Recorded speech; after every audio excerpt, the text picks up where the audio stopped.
కష్టజీవుల party communist party marxist CPM రాష్ట్ర 4వ మహాసభలు జనవరి 25 నుండి 28 వరకు సంగారెడ్డి పట్టణంలో జరగనున్నాయని 25న సంగారెడ్డిలో జరుగు భారీ బహిరంగ సభకు ప్రజలు పెద్ద సంఖ్యలో తరలి రావాలని సిపిఎం రాష్ట్ర కమిటీ సభ్యులు టి స్కైలాబ్ బాబు పిలుపునిచ్చారు.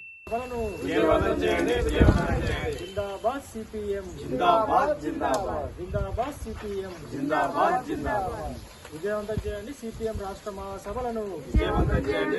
అందరికీ నమస్కారం. భారత communist party Marxist CPIM Telangana రాష్ట్ర 4వ మహాసభలు జనవరి 25 నుంచి 28 వరకు సంగారెడ్డి పట్టణంలో జరగనున్నాయి. ఈ సందర్భంగా జనవరి 25న భారీ బహిరంగ సభ జరుగుతుంది. ఈ బహిరంగ సభలో సిపిఐఎం పోలిట్ బ్యూరో సభ్యురాలు కామ్రేడ్ బృందా కరత్ గారు, అదేవిధంగా పోలిట్ బ్యూరో నాయకులు కామ్రేడ్ బివి రాఘవులు గారు, విజయ రాఘవన్ గారితో పాటు పార్టీ రాష్ట్ర కార్యదర్శి కామ్రేడ్ తమ్మినేని వీరభద్రం గారు ఈ బహిరంగ సభలో మాట్లాడతారు.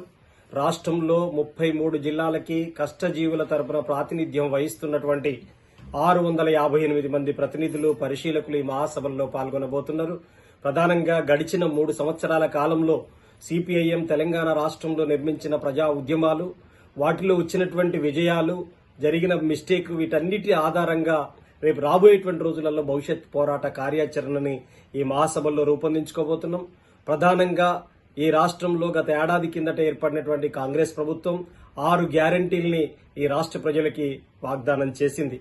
దాంట్లో మహిళల్ని ఉచితంగా బస్ ప్రయాణం చేయించేటువంటి వాగ్దానం మినహాయిస్తే మిగతా గ్యారంటీలు ఏవైతే 5 గ్యారంటీలు ఉన్నాయో వాటన్నిటిని అమలు చేయనటువంటి పరిస్థితి కనపడతా ఉంది.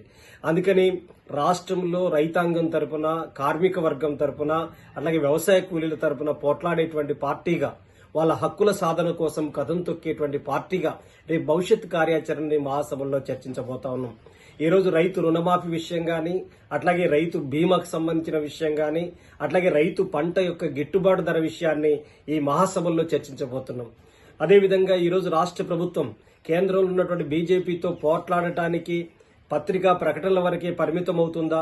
ఈరోజు కేంద్ర ప్రభుత్వం తీసుకొచ్చినటువంటి లేబర్ కోడ్లు ఏవైతున్నాయో, కార్మికుల యొక్క హక్కుల్ని కాలరాసేటువంటి లేబర్ కోడ్లను ఉపసంహరించుకోవడానికి ఈ తెలంగాణ అసెంబ్లీ తీర్మానం చేసి పార్లమెంటుకు పంపే విధంగా, ఆ లేబర్ కోడ్లు మొత్తం రద్దయ్యే విధంగా ఈరోజు కాంగ్రెస్ ప్రభుత్వం అట్లాంటి కార్యాచరణ వైపు వస్తుందా? ఇప్పటికే రాష్ట్రంలో అనేక కార్మిక సమ్మెలు జరిగినాయి. ఈ సమ్మెలలో కాంగ్రెస్ పార్టీకి సంబంధించినటువంటి యూనియన్ కూడా ఈ సమ్మెలో బీజేపీకి వ్యతిరేకంగా నిలబడ్డది. కానీ వాస్తవంగా రేపు రాబోయేటువంటి రోజులలో కార్మికుల కనీస వేతనాలు, పీఎఫ్, ఈఎస్ఐ సౌకర్యం, అదేవిధంగా కార్మికుల యొక్క హక్కుల రక్షణ తరఫున ఈ రాష్ట్రంలో ఉన్నటువంటి కాంగ్రెస్ నిలబడుతుందా అనేటువంటిది ముందుగా ఆలోచించాల్సిన విషయం. అదేవిధంగా ఈరోజు రాష్ట్రంలో బీజేపీ ప్రమాదం పొంచి ఉంది.